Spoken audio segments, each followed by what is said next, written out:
الحمدللہ رب العالمین والصلاة والسلام علی سید المرسلین اما بعد فاعوذ باللہ من الشیطان الرجیم بسم اللہ الرحمن الرحیم۔ ایف جی این چینل کے ناظرین، آپ دیکھ رہے ہیں پروگرام ان دیکھا ان سنا۔ اس پروگرام میں آپ کو ویلکم کہتا ہوں۔ اب تک آپ نے چڑیل، بھوت، پریت، بیتال، چھلاوے اور اس طرح کی بہت ساری چیزوں کے بارے میں سنا، اور آپ نے یہ بھی جانا کہ یہ تمام چیزیں جنات اور شیاطین ہی ہوتی ہیں جو اپنی شکلیں بدل کر انسانوں کو ڈراتی ہیں، کیونکہ ان تمام چیزوں کا ذکر اسلام میں سیدھا سیدھا نہیں ملتا، بلکہ اسلام میں جنات اور شیاطین کا وجود تسلیم کیا گیا ہے، اور ہم ان تمام چیزوں کو شیاطین اور جنات سے ہی جوڑتے ہیں۔ آج کے ایپیسوڈ میں ہم جنات کے بارے میں ہی بات کرنے والے ہیں۔ ہم جنوں کی دنیا کے بارے میں جانیں گے، جنات کب سے ہیں اور کب تک رہیں گے، یہ انسان کو کس طرح سے پریشان کرتے ہیں، قرآن اور حدیث میں ان کا کیا تذکرہ موجود ہے، اور نبی پاک صلی اللہ علیہ وسلم اور جنات کا ایک بہت ہی مشہور واقعہ ہے، وہ بھی انشاءاللہ الکریم آج کے ایپیسوڈ میں ہم جانیں گے۔ آخر تک بنے رہیں، انشاءاللہ الکریم بہت ساری معلومات حاصل ہوگی۔ ایف جی این چینل کے ناظرین، اللہ تبارک و تعالیٰ قرآن پاک میں ارشاد فرماتا ہے الحمدللہ رب العالمین۔ اس کے علاوہ اللہ تبارک و تعالیٰ نے قرآن پاک میں جگہ جگہ اپنے آپ کو رب العالمین کہا، جس کا مطلب ہوتا ہے عالمین کا رب۔ عالم یعنی دنیا۔ اس کائنات میں بہت سارے عالم ہیں، کائنات خود ایک عالم ہے۔ ناظرین، علماء فرماتے ہیں کہ اللہ تبارک و تعالیٰ عالمین کا رب ہے، یعنی بہت سارے عالم ہیں، اور ہر عالم میں کوئی نہ کوئی مخلوق ہے۔ اس پورے یونیورس کی اگر ہم بات کریں تو اس میں اللہ تبارک و تعالیٰ کی ہزارہا مخلوقات آباد ہیں۔ اگر صرف ہم اپنے پلانٹ کی بات کریں، صرف زمین کی بات کریں، تو اس سیارے پر بھی بہت ساری مخلوقات موجود ہیں۔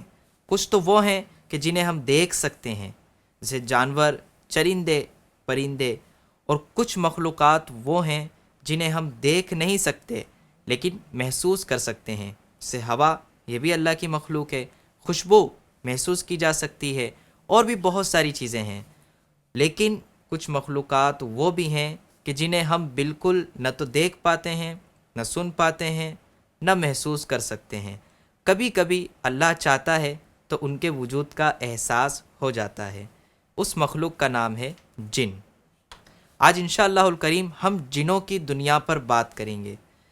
ایک سوال یہ پیدا ہوتا ہے کہ جنات ہمیں نظر کیوں نہیں آتے، ہم ان کی آوازیں کیوں نہیں سن پاتے؟ اس سوال کا جواب دینے سے پہلے میں آپ کو جنات کی تاریخ بتاتا ہوں۔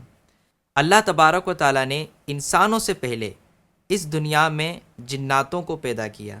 انسانوں سے پہلے اس دنیا میں جنات موجود تھے۔ جناتوں نے بہت خون خرابہ کیا اور اللہ کی نافرمانی کی، تب فرشتوں نے جناتوں کو اس دنیا سے بھگا کر جزیروں میں، سمندروں میں، بیابانوں کی طرف پھیر دیا، اور جنات وہاں جا کر آباد ہو گئے۔ اور پھر اس دنیا میں اللہ تبارک و تعالیٰ نے انسانوں کی تخلیق فرمائی۔ حضرت آدم علیہ السلام کو دنیا میں بھیجا، اور آپ سے انسانوں کی نسل آگے بڑھی۔ ایک سوال یہ پیدا ہوتا ہے کہ انسانوں سے پہلے اس دنیا میں جنات موجود تھے، تو کیا جنات سے پہلے بھی کوئی مخلوق آباد تھی؟ اگر ہم پرانی کتابیں پڑھتے ہیں جس میں جناتوں کا اور اللہ تبارک و تعالیٰ کی دیگر مخلوقات کا تذکرہ ہے، تو وہاں پر یہ بات لکھی جاتی ہے، یہ بات پڑھنے میں آتی ہے، حضرت آدم علیہ السلام سے پہلے 28 قسم کی مخلوقات آباد تھیں۔ ایک ہے جن، دوسرے ہم خود انسان۔ پھر ان جناتوں سے پہلے بھی کچھ مخلوقات وہ تھیں جو نہ پوری طرح انسان تھی، نہ پوری طرح جانور تھی۔ ان کے الگ الگ نام کتابوں میں موجود ہیں، تو اس طرح کا تذکرہ بھی ملتا ہے۔ لیکن قرآن و حدیث میں صرف جنات کا ذکر موجود ہے۔ اب جنات سے پہلے اس دنیا میں کیا تھا، وہ کون سی مخلوقات تھی؟ سائنس بھی بہت ساری چیزیں بتاتی ہیں کہ پرانی جگہوں پر ایسے ایسے وجود ملے ہیں، کچھ ہڈیاں ملتی ہے، تو ایک اندازہ لگایا جاتا ہے کہ آج سے کئی سالوں پہلے کوئی اور بھی مخلوق موجود تھی۔ بہرحال حقیقت کیا ہے وہ اللہ ہی جانے، لیکن قرآن و احادیث میں یہ ضرور ثابت ہے کہ انسانوں سے پہلے اس دنیا میں جنات موجود تھے۔ اللہ تبارک و تعالیٰ قرآن مجید میں ارشاد فرماتا ہے وَالْجَانَّ خَلَقْنَاهُ مِن قَبْلِ مِن نَارِ السَّمُومِ، اور اس سے پہلے یعنی آدم علیہ الصلاۃ والسلام سے پہلے ہم نے جناتوں کو آگ سے پیدا کیا۔ جی ہاں ناظرین، جنات آگ سے پیدا کیے گئے ہیں۔ جس طرح انسانوں کے والد حضرت آدم علیہ الصلاۃ والسلام کو مٹی سے پیدا کیا گیا اور آپ علیہ الصلاۃ والسلام کو ابو البشر یعنی انسانوں کا باپ کہا جاتا ہے، اسی طرح جناتوں کے والد جس کا نام ابو الجان ہے، جان، اس کو اللہ تبارک و تعالیٰ نے آگ سے پیدا کیا اور اسی سے جنوں کی نسلیں چلی اور جنات آباد ہوئے۔ جب جناتوں نے دنیا میں بہت زیادہ سرکشی کی تو فرشتوں نے انہیں جزیروں اور دریاؤں کی طرف دھکیل دیا اور اللہ تبارک و تعالیٰ نے زمین میں انسان کو اپنا خلیفہ بنایا۔ حدیث پاک میں بھی جنات کا تذکرہ موجود ہے۔ ایک جنات والا واقعہ بہت ہی مشہور ہے۔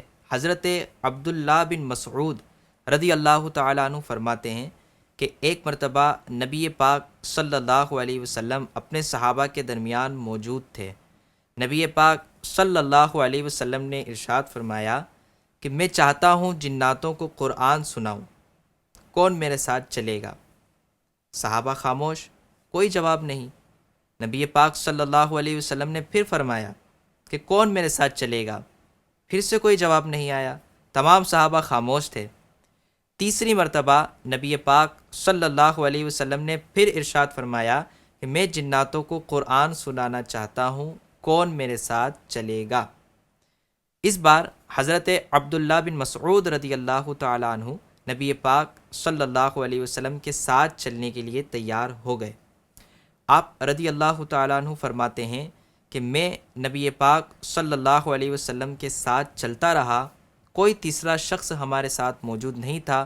میں اور نبی پاک صلی اللہ علیہ وسلم چلتے گئے اور ایک وادی میں ٹھہر گئے۔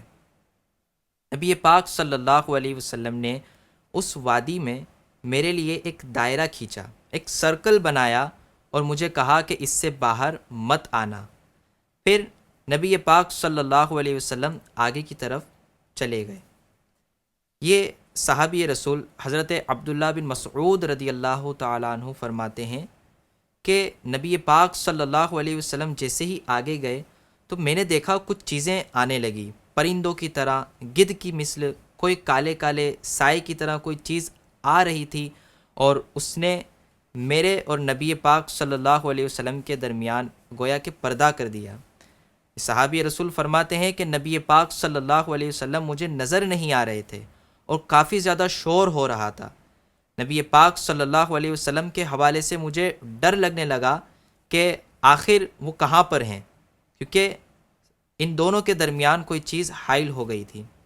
پھر اس صحابی رسول وہ چیز سوچتے سوچتے وہیں پر رہے اور کچھ دیر کے بعد نبی پاک صلی اللہ علیہ وسلم تشریف لاتے ہیں اور حضرت عبداللہ بن مسعود رضی اللہ تعالی عنہ سے فرماتے ہیں کیا سو گئے تھے؟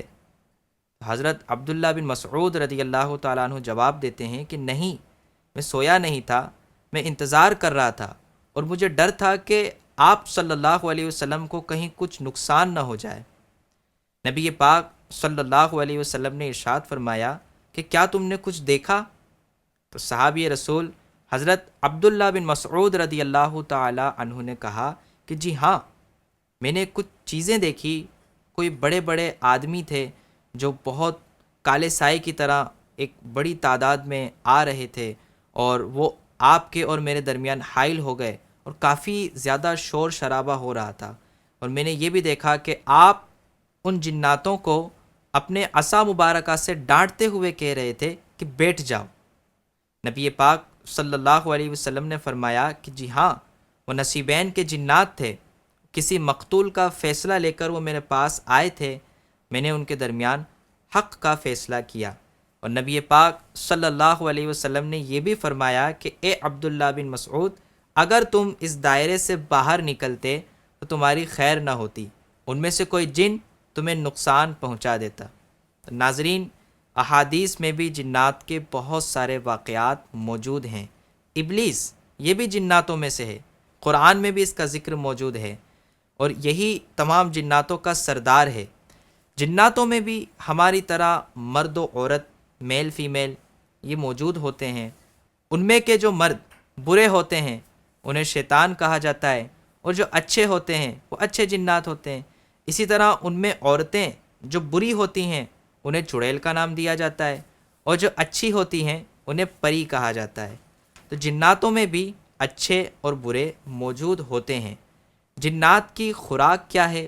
اس حوالے سے حدیث پاک میں ملتا ہے کہ جنات کی خوراک گوبر اور ہڈی ہے۔ نبی پاک صلی اللہ علیہ وسلم نے ارشاد فرمایا کہ گوبر اور ہڈی سے استنجا نہ کرو، کہ یہ تمہارے بھائی جناتوں کی غذا ہے، ان کی خوراک ہے۔ تو جنات گوبر اور ہڈی کھاتے ہیں۔ اسی طرح جناتوں کے بارے میں یہ بھی کہا جاتا ہے، کتابوں میں لکھا ہے کہ ان کی عمریں کافی طویل ہوتی ہیں، یہ بہت لمبی عمر گزارتے ہیں، 300-900 سال تک کی ان کی عمر ہوتی ہے۔ اور جناتوں کے بارے میں یہ بھی تذکرہ ملتا ہے کہ یہ شکلیں بدل سکتے ہیں، یہ انسانوں کو پریشان بھی کرتے ہیں، ان کی بہت ساری اقسام ہوتی ہے۔ ایک جن وہ بھی ہوتا ہے جو انسان کے ساتھ ہمیشہ موجود ہوتا ہے اور انسان کو ہمیشہ برائی کا حکم دیتا ہے۔ انسان جب پیدا ہوتا ہے تب سے اس کی موت تک وہ جن اس کے ساتھ ہوتا ہے اور اس انسان کے ہر گناہ میں شامل ہوتا ہے۔ ناظرین، اس جن کا نام ہے حمزات۔ جب انسان کے گھر میں بچہ پیدا ہوتا ہے تو حدیث کے مطابق اس کے ساتھ ایک فرشتہ اور ایک جن موجود ہوتا ہے۔ وہ جن ہمیشہ برائی کا حکم دیتا ہے اور برائی کی طرف لے جاتا ہے۔ اس جن کو حمزات، اور عربی میں وسواس بھی کہا جاتا ہے، اور فارسی میں اسے حمزات کہتے ہیں۔ یہ حمزات مسلمان نہیں ہوتا، بلکہ یہ ہمیشہ انسان کو گمراہی کی طرف لے جاتا ہے۔ ہمارے نبی پاک صلی اللہ علیہ وسلم جب پیدا ہوئے تو آپ کے ساتھ بھی حمزات موجود تھا، لیکن آپ کا حمزات مسلمان ہو گیا تھا۔ یہ صرف نبی پاک صلی اللہ علیہ وسلم کا خاصہ ہے کہ آپ کا حمزات مسلمان ہوا، لیکن باقی جتنے بھی انسان ہیں ان کے حمزات مسلمان نہیں ہوتے، بلکہ وہ انسان کو برائی کی طرف لے جاتے ہیں اور وسوسے ڈال کر اس سے گناہ کرواتے ہیں۔ اسی طرح ناظرین، جناتوں کی اور بھی بہت ساری اقسام ہیں جو انسانوں کو وسوسے ڈالنے کے لیے موجود ہیں۔ یہ تمام کے تمام ابلیس کے پیروکار ہیں۔ شیطان کے بارے میں آتا ہے کہ یہ دریا پر اپنا تخت لگا کر بیٹھتا ہے اور اپنے چیلوں کو، اپنے شاگردوں کو حکم دیتا ہے کہ جاؤ فلاں کو بہکاؤ، فلاں کے دل میں وسوسہ ڈالو، یہ کرو وہ کرو۔ یہ ساری چیزیں یہ ابلیس کرواتا ہے۔ ابلیس کے بارے میں آتا ہے کہ یہ تا قیامت زندہ رہے گا اور حضرت عیسیٰ علیہ السلام کے ہاتھوں واصل جہنم ہوگا۔ اس نے اللہ تبارک و تعالیٰ سے مہلت مانگی، اس کا ذکر بھی قرآن میں موجود ہے۔ اللہ تبارک و تعالیٰ نے اس سے مہلت دی کہ یہ انسانوں کو بہکائے گا، اور اللہ نے یہ تک فرمایا کہ جو میرے بندے ہوں گے وہ تیرے جال میں نہیں پھنسیں گے، بلکہ میرے بندوں پر تیرا کچھ اثر نہیں ہوگا۔ ناظرین، جنات انسان کو آسیب زدہ بھی کر دیتے ہیں، انسان کو پریشان کرتے ہیں، اس پر حاوی ہو جاتے ہیں اور اپنے اثرات انسان پر ڈال دیتے ہیں۔ عام طور پر دیکھنے کو ملتا ہے کہ کوئی شخص آسیب زدہ ہو گیا تو وہ عجیب عجیب آوازیں نکالتا ہے، عجیب عجیب حرکتیں کرتا ہے، اور جنات ان میں برے جن زیادہ ہوتے ہیں، ان میں بروں کی تعداد اچھوں کی بنسبت زیادہ ہے۔ اسی لیے جو برے جنات ہوتے ہیں وہ جھوٹ بول کر انسانوں کے عقائد کو بھی خراب کرتے ہیں۔ وہ جب کسی پر حاوی ہوتے ہیں تو کچھ الگ نام بتاتے ہیں، یا کسی مرے ہوئے شخص کا ذکر کرتے ہیں، یا کسی ولی کا نام لے کر یہ کہتے ہیں کہ میں فلاں فلاں ہوں، میں غوث اعظم ہوں، میں خواجہ غریب نواز ہوں، اور اس طرح کے نام لے کر مسلمانوں کے عقیدوں کو خراب کرتے ہیں۔ ناظرین، یہ جنات انسان کو اپنے قابو میں کر لیتے ہیں، اس کی زبان سے بولتے ہیں اور اس پر اپنے اثرات ڈال دیتے ہیں۔ ان کا علاج بھی احادیث میں بتایا گیا ہے۔ سورہ فلق، سورہ ناس اور قرآن کی کچھ صورتیں ہیں، کچھ آیتیں ہیں، کچھ دم ہیں، درود ہیں، کچھ تعویذات ہیں جو ان کے علاج کے لیے کیے جاتے ہیں۔ اللہ تبارک و تعالیٰ کے ذکر سے جنات انسان پر حاوی نہیں ہو سکتا۔ اگر انسان پاک صاف رہتا ہے، اللہ تبارک و تعالیٰ کا ذکر کرتا ہے، تو جنات اس پر کوئی اثر نہیں ڈال سکتے۔ لیکن انسان اگر ناپاک ہو جاتا ہے اور وہ ناپاکی کی حالت میں رہتا ہے تو قوی امکان ہے کہ جنات اس پر اپنا اثر ڈال دیں۔ کتابوں میں یہ لکھا ہے کہ جنات انسان پر یا تو بدلہ لینے کے لیے حاوی ہوتے ہیں، یا کچھ جنات برے جن ایسے بھی ہوتے ہیں جو بلا وجہ انسان پر چڑھ جاتے ہیں، اور یہ اسی وقت ہوتا ہے جب انسان یا تو ناپاک ہو، یا پھر انسان کبھی کبھی جناتوں کو تکلیف دے دیتا ہے، چاہے اس انسان کو معلوم ہو یا نہ ہو۔ وہ جانے انجانے میں جب کسی جن کو تکلیف دیتا ہے تو کچھ جن ایسے ہوتے ہیں جو انسانوں سے بدلہ لیتے ہیں۔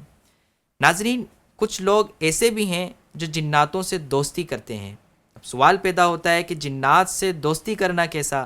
تو اس حوالے سے علماء کرام فرماتے ہیں کہ جنات سے دوستی نہیں کرنی چاہیے۔ اس کا کم سے کم نقصان یہ ہے کہ انسان میں غرور اور تکبر پیدا ہو جاتا ہے۔ آپ نے پچھلے ایپیسوڈ میں یہ سنا تھا کہ ایک شخص شیخ سدو نام کا گزرا ہے، اس کے قبضے میں جنات تھے، اور اس نے ان جناتوں سے کام لینا شروع کیا اور اس کی طاقتیں بڑھنے لگی، اور اس طاقت کے چلتے ہی تو اس کے دل میں تکبر پیدا ہوا، اور اس کا کیا انجام ہوا یہ آپ نے ملاحظہ کیا تھا۔ تو جنات سے دوستی کرنے پر انسان کے اندر اکڑ پیدا ہوتی ہے، ایک تکبر پیدا ہوتا ہے، جس کی وجہ سے انسان برباد ہو جاتا ہے۔ اسی وجہ سے علماء کرام جنات سے دوستی کرنے پر منع فرماتے ہیں۔ ناظرین، ایک سوال یہ تھا کہ جنات آخر نظر کیوں نہیں آتے؟ شروع میں نے اس کا تذکرہ کیا کہ جنات کیوں نہیں دکھتے، تو اس کی دو وجہ بیان کی جاتی ہے، ایک اسلامک وجہ اور ایک سائنٹیفک وجہ۔ سب سے پہلے ہم اسلامک وجہ جانتے ہیں کہ آخر جنات نظر کیوں نہیں آتے۔ اسلامی اعتبار سے جنات اس لیے نظر نہیں آتے ہیں کہ کتابوں میں لکھا ہے کہ جب جناتوں کو پیدا کیا گیا تو انہوں نے یہ شرط رکھی کہ یا اللہ، ہم تو سب کو دیکھیں لیکن ہمیں کوئی بھی نہیں دیکھ پائے۔ یہی وجہ ہے کہ کوئی بھی انسان جناتوں کو ان کی اصلی حالت میں نہیں دیکھ سکتا۔ یہاں تک کہ ایک بزرگ یہ فرماتے ہیں کہ اگر کوئی یہ دعویٰ کرے کہ اس نے جناتوں کو دیکھا تو وہ شخص جھوٹا ہے، اس کی گواہی قبول نہیں۔ دوسری وجہ سائنٹیفک ہے۔ سائنس اس بات کو ثابت کرتی ہے کہ اس دنیا میں کچھ چیزیں ایسی ہیں کہ انسان انہیں دیکھ یا سن نہیں پاتا، لیکن وہ موجود ہوتی ہیں۔ انسان اس دنیا میں رہتا ہے تو یہ ایک 3 ڈائمنشن دنیا ہے، 3 اس کے زاویے ہوتے ہیں، انسان اسی میں ہل ڈھل سکتا ہے، اوپر نیچے، دائیں بائیں اور آگے پیچھے۔ ان 3 ڈائمنشنز کے اندر ہی انسان موو کر سکتا ہے۔ اسی طرح انسان کے دیکھنے کی جو کیپیسٹی ہے وہ بھی بہت محدود ہے۔ انسان ایک مقدار تک ہی دیکھ سکتا ہے اور کچھ رنگوں کو ہی دیکھ سکتا ہے۔ وہ چیزیں جو بے رنگ ہیں، جو انسان کے رنگوں سے الگ ہیں، انہیں انسانی آنکھ نہیں دیکھ سکتی۔ اسی طرح انسانی کان کچھ مقدار تک کی آواز ہی سن سکتے ہیں۔ آپ دیکھیں گے جانوروں کے اندر دیکھنے کی صلاحیت کچھ انسانوں سے زیادہ ہوتی ہے۔